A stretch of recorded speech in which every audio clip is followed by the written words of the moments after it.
Cher poisson, voici votre guidance et on commence tout de suite avec l'énergie qui vous accompagne. Ben, elle est déjà sortie pour le signe des Capricornes, c'est l'énergie de Gabriel. Alors, Gabriel, comme vous pouvez le constater, il est associé à la Lune, donc ça nous parle de l'imagination, ça nous parle du ressenti, ça nous parle de l'intuition. Et c'est un archange qui apporte l'esprit de vérité. Qui apporte une forme de lucidité, euh, pour sortir de situations de blocage.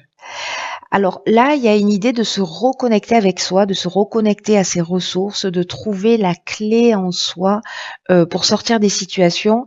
Il y a un travail sur les émotions, hein, parce qu'on est avec la Lune, pour soit reprendre, redevenir maître de son destin, soit pour le rester. Mais en tout cas, il y a une idée ici de faire appel à ses ressources intérieures pour ne plus subir des situations. Donc on va voir ce que le tirage nous dit avec l'énergie avec laquelle vous rentrez dans ce mois, cher poisson. Et nous avons le pendu, accompagné de la carte de la femme et de l'abondance. Ok. Alors, le pendu nous parle de changement de perspective pour moi. Alors, est-ce que vous rentrez avec cet état d'esprit? Peut-être de prendre conscience de ses limites ou de changer d'angle de vue sur justement le bonheur, l'idée que vous avez de l'abondance. Alors soit lié à une femme, soit c'est votre énergie féminine que vous allez mettre en avant, que vous soyez un homme ou une femme, soit c'est par rapport à une femme. Et donc du coup, en fait, il y a vraiment cette idée pour moi d'apprendre et de se connecter à son monde intérieur pour changer d'angle de vue. Alors ça peut être sur l'amour d'une manière générale, sur les relations ou sur sa vision précisément de l'abondance, du confort, du bien-être, voilà, de la perception qu'on en avait. Alors soit c'est des situations qui vont se proposer, soit vous êtes déjà en train vous êtes déjà dans cette énergie-là de vous poser des bonnes questions pour savoir peut-être ce qu'il vous faut, ce qui vous rend heureux. Peut-être que vous découvrez des choses nouvelles sur vous ou à travers une femme. C'est possible. On peut aussi dans l'énergie, dans l'ombre de cette carte, on peut se sentir aussi dans une période de stagnation ou d'auto-sabotage, précisément par rapport à son confort, à son bien-être, par rapport à l'idée que l'on a de l'amour ou des relations. Et peut-être se positionner dans un état d'esprit de victime. Il y a cette option qui est possible. Donc je ne sais pas dans quel état d'esprit vous-même vous êtes, mais là ce qu'on vous dit c'est que votre cœur il a des plans plus grands pour vous, hein, et que enfin votre âme a des plans plus grands pour vous et qu'il faut ouvrir votre cœur. Voilà, qu'il faut laisser circuler quelque chose comme cette cascade là qui tombe dans ce lac. C'est comme si là il y avait une leçon à apprendre en modifiant sa perception, en modifiant son angle de vue, en se décalant un peu sur la droite ou sur la gauche pour voir les choses sous un angle différent. Alors on va voir quel est l'objectif là. Je suis très curieuse. Hein.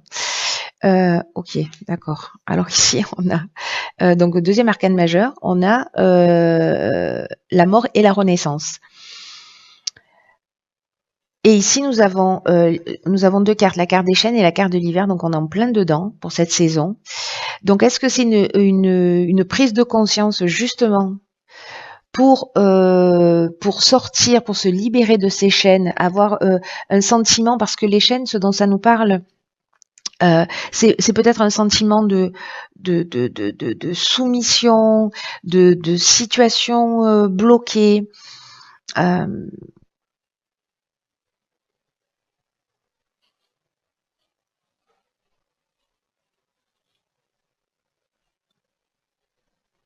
peut-être de dépendance aussi, parce que les chaînes, elles nous parlent de ça, ou peut-être de stagnation de stagnation ou de passivité, peu importe le domaine. Mais ici, j'ai l'impression, parce que là, dans l'obscurité de cette carte, c'est aussi ce que ça nous dit, voilà, qu'il y a possiblement de la stagnation. Donc, est-ce qu'ici, précisément par rapport à ça, vous êtes en train de prendre conscience d'un certain nombre de choses, de changer d'angle de vue pour vous libérer de dépendance, d'une forme de passivité ou d'une forme de stagnation, ou d'avoir le sentiment que d'être dans un blocage dans un des domaines de votre vie. Et ici, c'est la fin d'une situation avec la carte de la mort. C'est la fin d'une situation et c'est une renaissance. Hein. En plus, ce sont des cartes qui se suivent, c'est-à-dire qu'en fait, on change d'angle de vue pour voir les choses différemment. C'est-à-dire qu'ici, on a le 12, la carte 12 pour le pendu et la carte 13 pour la mort. Donc en fait, c'est vraiment un cheminement vraiment très intéressant. Donc là, vous êtes en plein cycle de transformation, de renaissance, de transition, de nouvelles croyances, de nouveaux fondements. Voilà, il y a des fins avec une mort symbolique et c'est un processus qui est en train de s'initier. Peut-être qu'il a commencé cet hiver. Bon, là, on est encore dans cette période, mais peut-être qu'il a commencé déjà depuis quelques mois. Donc là, il y a une idée de faire le ménage un peu sur le passé, peut-être des attachements au niveau sentimental. Il y a peut-être quelque chose à laisser mourir. Voilà, que ce soit à l'intérieur de vous ou à l'extérieur de vous en termes d'événements, de situations, il y a peut-être quelque chose à laisser mourir et voilà, dont il faut se détacher. C'est magnifique, hein, parce que voilà, c'est une belle occasion de mourir pour renaître. Voilà, c'est pas forcément simple, mais voilà, comme je le dis depuis le début des guidances là, c'est qu'il y a la destruction, mais pour construire sur des bases, sur de nouvelles bases et des bases qui soient plus solides. Alors, dans le domaine professionnel, nous avons le cavalier de coupe, nous avons l'éloignement et l'ascension.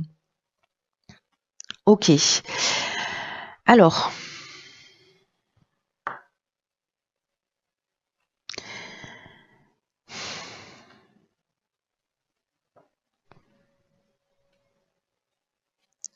Le cavalier de coupe dans le domaine professionnel, c'est quelqu'un qui a une forme d'idéal, une grande sensibilité émotionnelle. Il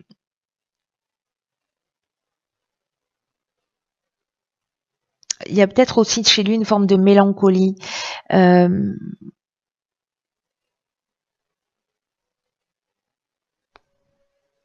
Ou peut-être quelque chose qui n'est pas forcément réaliste, vous voyez, parce qu'il est dans l'imagination.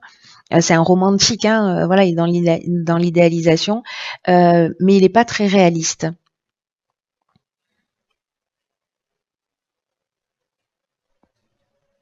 Alors, est-ce que vous avez un niveau de sensibilité qui est très élevé? Alors, c'est le cas hein, pour vous les poissons déjà d'une manière générale. Et alors, est-ce que vous êtes encore plus sensible là sur l'atmosphère, aux opinions des autres? Peut-être que vous allez vous sentir plus visé par tout ce qui se passe. Ou peut-être que vous allez ressentir une forme de d'irritabilité ou peut-être d'excès par rapport à l'existence. Mais en même temps, avec les cartes qui suivent, j'ai l'impression que peut-être que vous allez laisser vraiment quelque chose derrière vous, pour le coup, avec cette carte de l'éloignement, c'est-à-dire avoir cette prise de recul qui concerne le domaine professionnel pour passer à autre chose. Voilà, pour passer à autre chose.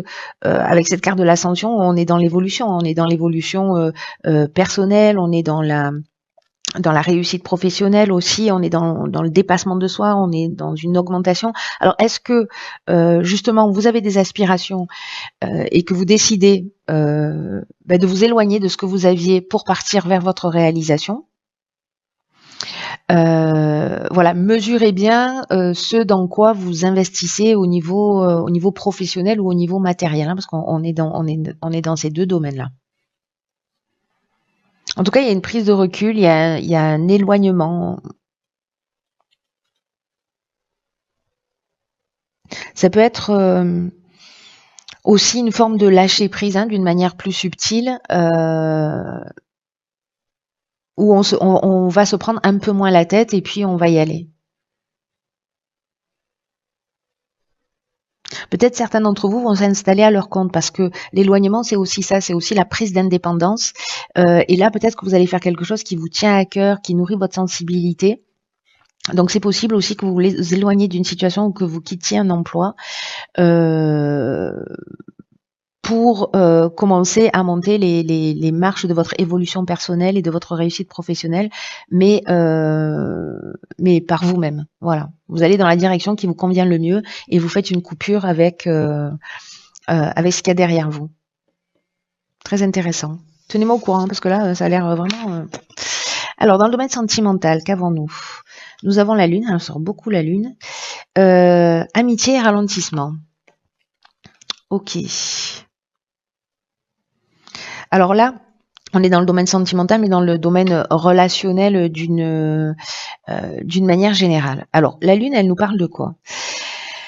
Elle nous parle d'intuition, elle peut nous parler aussi de peur, d'illusion, de désappointement. Elle peut nous parler aussi d'une liaison amoureuse, parce qu'on est dans le domaine sentimental, qui soit peut-être un peu compliquée. Et encore une fois, par rapport à ce cavalier d'épée, ce que nous dit la Lune, c'est que il y a une espèce d'aveuglement à la vérité, ou alors peut-être qu'on a des rêves qui sont pas vraiment réalistes. On peut se sentir, je vais vous parler de la version positive, hein, après, on peut se sentir aussi un peu désorienté ou avoir un sentiment d'inquiétude.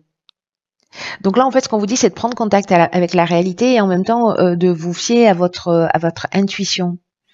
Et là, donc, l'amitié, ça nous parle aussi parce qu'on peut être conjoint et ami, mais ça peut parler aussi d'amitié au sens strict du terme. Mais là, c'est l'amitié dans le sens relations fortes, des personnes sur lesquelles on peut compter. Et là, j'ai l'impression qu'avec cet éloignement peut-être que vous avez eu,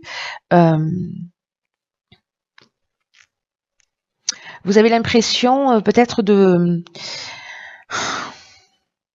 Je vais vous dire le fond de ma pensée. C'est qu'en fait, j'ai l'impression que ce ralentissement, il est là pour que justement vous puissiez aller chercher à l'intérieur de vous, vous connecter à vos émotions réellement.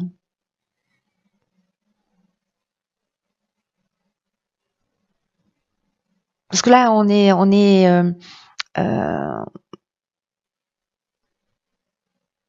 avec cette amitié. Alors, je sais pas, est-ce qu'il y a eu des contretemps, une espèce de relâchement vis-à-vis de vos amis parce que justement il y a ce besoin d'isolement ou par rapport aux personnes autour de vous, vous voyez, ou alors peut-être que vous avez l'impression qu'elles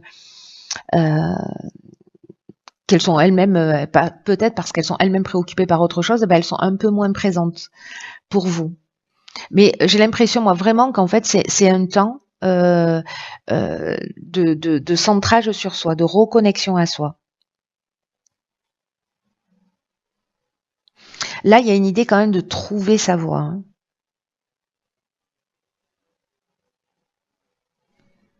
On vous demande de vous fier à vos instincts et puis peut-être d'identifier aussi vos peurs.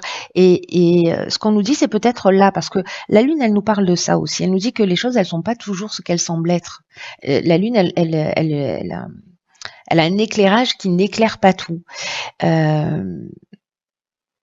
Donc en fait, c'est possible aussi que vous vous trompiez sur des relations amicales. Ou que vous ayez un jugement qui soit pas vraiment fiable ou solide. Après, ça peut être quelqu'un aussi qui profite de vous, hein, c'est possible. Mais du coup, voilà, attention à bien faire la différence entre votre intuition et votre imagination. Voilà, ce que vous supposez que les choses sont et ce que vous ressentez réellement au fond de vous. Donc il y a peut-être une situation là dans le domaine amical, ou dans le domaine relationnel, peut-être voilà, peut-être une dispute avec avec un ami ou une distance qui s'est voilà, blocage, on voit pas les choses de la même manière, etc. Et peut-être que là, en fait, vous allez voir les choses d'une manière un petit peu différente. Parce qu'ici, précisément, on est dans un changement d'angle de vue. Hein. Dans un changement d'angle de vue avec cette mort et cette renaissance qui... alors, on va voir ce que vous réserve l'évolution... Ok, alors ici, on a, dans l'évolution personnelle et ou spirituelle, on a le 8 de Pentacle, la déchirure, et le génie. Alors il y a vraiment quelque chose qui s'arrête entre la mort, le pendu, on voit les choses sous un angle différent, il y a vraiment l'éloignement. Donc j'ai l'impression qu'un peu dans tous les domaines de votre vie, il y a quelque chose qui est en train de se transformer. Qui est en train de se transformer, alors pour le mieux, hein, parce que là avec l'éclair de génie, c'est-à-dire que vous voyez les choses clairement. Il y a peut-être des choses qui vous ont échappé jusque-là, où vous aviez l'impression de les voir clairement, et puis finalement vous vous rendez compte que non, en fait, vous n'étiez pas sous le bon angle de vue. Donc il y a peut-être quelque chose comme ça qui va se proposer à vous pour vous faire voir les choses sous un angle différent. Le 8 de Pentacle, il nous parle de discipline, il nous parle de savoir, il nous parle de justement prendre le temps de poser les choses, d'être persévérant pour obtenir des résultats, et aussi d'apporter une attention minutieuse aux détails. Et il y a une idée aussi d'élargir son savoir. Vous voyez, peut-être d'apprendre quelque chose.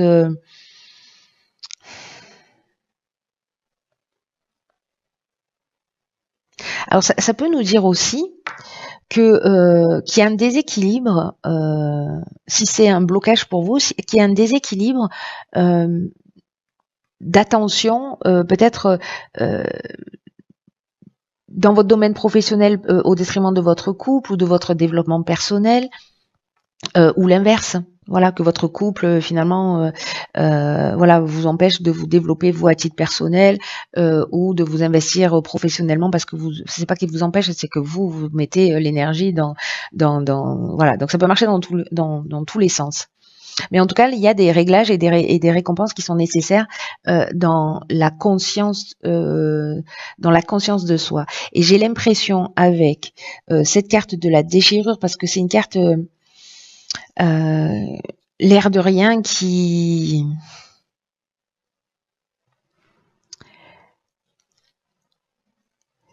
nous parle de changement brutal, qui peut nous parler de cassure, de parcours, de peut-être de colère aussi. Mais vous allez comprendre les choses, parce que dans le génie, il y a de l'intelligence relationnelle. Donc il y a peut-être des coupures que vous avez faites, peut-être qu'il y a des compromis que vous devez faire, peut-être avec vous-même, pour vous centrer, savoir ce qui est important pour vous. Et là, je pense qu'en fait cette déchirure, c'est soit un changement brutal de perspective, soit une séparation, ce qui apparaît beaucoup en fait sous plein de formes différentes. Donc la séparation, ça ne veut pas dire qu'on va se quitter, qu'on va perdre son job, etc. Hein. Mais c'est juste qu'on adopte un mode de fonctionnement différent, qu'on prend du recul, qu'on prend de la distance. Il y avait peut-être des distances qui existaient déjà et vous allez voir les choses sous un autre angle de vue. Où vous ressentir effectivement de la colère. Moi, je le vois pas vraiment.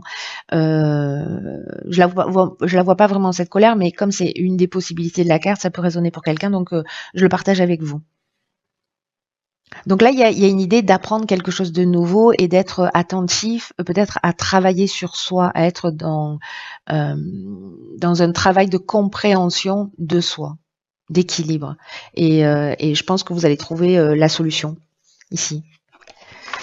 Alors vous avez 2 cartes. Ok, très bien. Alors, nous avons ici la réparation. Dès que vous transformez, vous réparez les choses, vous récupérez toute une énergie dont vous pouvez disposer. La vie est parsemée de leçons planifiées, de coïncidences pour vous faire grandir. Ok, par quoi je commence? Par quoi je commence? Alors, la réparation, c'est une carte, enfin, ces 2 cartes, elles sont magnifiques parce que ce sont vraiment des points très importants en termes d'évolution, de compréhension et en tout cas de libération précisément d'énergie ou de compréhension. là, ce qu'on vous dit avec la carte de la réparation, c'est que s'il y a des choses qui ne fonctionnent pas chez vous, dans votre vie, même au sens structurel, hein, votre cafetière, elle marche plus, voilà, est-ce que vous la est-ce que vous la gardez dans un coin, voilà, ou est-ce que vous la réparez? Est-ce qu'elle peut être réparée ou donnée? Ou vous voyez, en fait, ça marche vraiment dans tous les domaines de votre existence. Et là, on vous dit que tout ce qui ne fonctionne pas en termes de relations, en termes de schéma, en termes d'évolution, d'activité professionnelle, de relations, de choses structurelles, vous sentez un blocage. En fait, ça bloque votre évolution, ça bloque des situations qui peuvent arriver dans votre existence. Et dès que vous transformez, vous réparez les choses, vous épurez, vous récupérez justement toute une énergie dont vous pouvez disposer comme bon vous semble. Donc, voyez en fait déjà autour de vous ce qui est cassé, ce qui mérite d'être réparé dans votre maison, par exemple. Parce que ou ce qui dysfonctionne dans vos relations et qui peut être réparé aussi. Parce que ce que nous dit cette carte, c'est que ce qui est cassé autour de nous, ce qui dysfonctionne, c'est aussi le reflet, la projection d'une facette de nous-mêmes. Donc, vous pouvez agir sur l'aspect matériel, vous pouvez agir sur l'aspect relationnel, mais ne laissez pas traîner parce qu'en fait, c'est votre bien-être qui en dépend. Voilà, pour récupérer toute cette énergie. La carte du grand plan, quant à elle, j'adore cette carte parce que justement, ce qu'elle nous dit, c'est qu'il n'y a pas de hasard. Il n'y a pas de hasard. Parfois, c'est comment vous dire, c'est un peu compliqué de vivre des situations et de comprendre le sens de ces situations. Et c'est souvent avec le recul, après coup, qu'on se rend compte. Et là, en fait, ce que nous dit cette carte, c'est qu'il y a plein de leçons qui sont planifiées, petites et grandes, de coïncidences, mais que tout ça est là pour nous faire évoluer, pour nous faire grandir. Et là, on vous demande de prendre conscience de tout ce qui vous est montré en ce moment. Peut-être justement de tout ce qui est cassé, de tout ce qui a besoin d'être réparé, recousu. Et utilisez votre intuition pour comprendre le sens de tout ça, parce que là, ce qu'on est en train de vous dire, c'est que la vie est à l'œuvre. Et que vraiment, bon, comme je vous le disais, il n'y a pas de hasard, quoi. Et tout ce qui peut vous troubler dans votre vie, tout ce qui vous arrive en ce moment, ça a vraiment un sens particulier, ça a une raison d'être. Parce que l'idée, c'est que vous êtes en train d'évoluer, vous êtes en train de franchir des caps, d'apprendre sur vous-même, sur votre mode de fonctionnement. En tout cas, ce qu'on nous dit là, c'est qu'il y a peut-être quelque chose à modifier que vous allez observer pour être dans la meilleure version de vous-même. Donc, arrêtez d'incriminer les autres, le hasard, les circonstances de la vie, la malchance. Et quand vous allez arrêter de transférer votre responsabilité et que vous allez, vous, commencer à réparer ce qui est cassé, la roue va tourner instantanément. C'est votre état d'esprit, en fait, qui va faire toute la différence. Après, c'est évident que c'est bien plus confortable de dire, voilà, de faire un transfert de responsabilité, hein. De rejeter la faute sur les autres, mais voilà, n'oubliez pas que quoi ce qui se passe à l'extérieur, c'est le reflet de ce qui se passe à l'intérieur. Aussi bien quand c'est doux que quand ça l'est pas. Prenez vraiment bien soin de vous parce que personne ne le fera à votre place. Je vous embrasse très très fort et je vous dis à très vite pour une nouvelle guidance.